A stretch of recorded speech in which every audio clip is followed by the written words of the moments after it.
Assalamualaikum warahmatullahi wabarakatuh. Salam sejahtera bagi kita semua.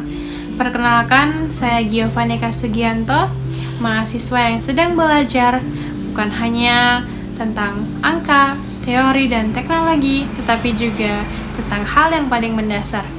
Bagaimana menjaga dan menghargai satu hal yang paling sering kita abaikan, yaitu kesehatan. Hari ini, saya ingin mengajak teman-teman semua berhenti sejenak, bukan untuk rebahan, tetapi untuk merenung seberapa sadar kita terhadap kondisi tubuh dan jiwa kita sendiri. Kita hidup di zaman yang serba cepat, tapi dalam kecepatan itu, diam-diam angka penyakit kronis justru meningkat. Data dari WHO menunjukkan bahwa 74% kematian di dunia disebabkan oleh penyakit tidak menular, seperti jantung, stroke, dan diabetes. Banyak di antaranya bisa dicegah hanya dengan gaya hidup sehat. Ironisnya, lebih dari separuh anak muda jarang berolahraga. Kita begadang demi tugas, demi scroll media sosial, atau hanya karena lagi gak ngantuk. Kita makan cepat, instan, asal kenyang. Kita kira tubuh kita akan terus kuat, padahal setiap hari kita sedang merusaknya perlahan-lahan. Dan yang paling mengkhawatirkan, kesehatan mental. Survei Kemenkes tahun lalu menunjukkan bahwa 1 dari 3 mahasiswa mengalami gangguan kecemasan atau depresi, tapi sebagian besar memilih diam karena takut dianggap lemah. Coba kita bayangkan, seorang ayah yang mendadak harus dirawat karena serangan jantung.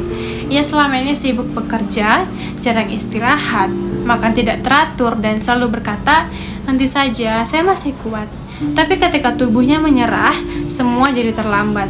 Bukan hanya dirinya yang menderita, anak dan istrinya ikut cemas, ikut terluka secara batin.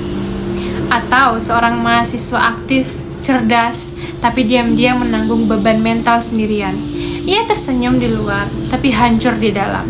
Karena kita masih sering menganggap kesehatan hanya soal fisik, dan mengabaikan jeritan jiwa yang kelelahan.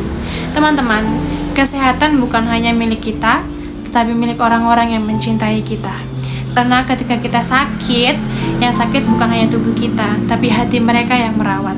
Orang tua yang gelisah di ruang tunggu rumah sakit, sahabat yang diam-diam menangis melihat kita lemah.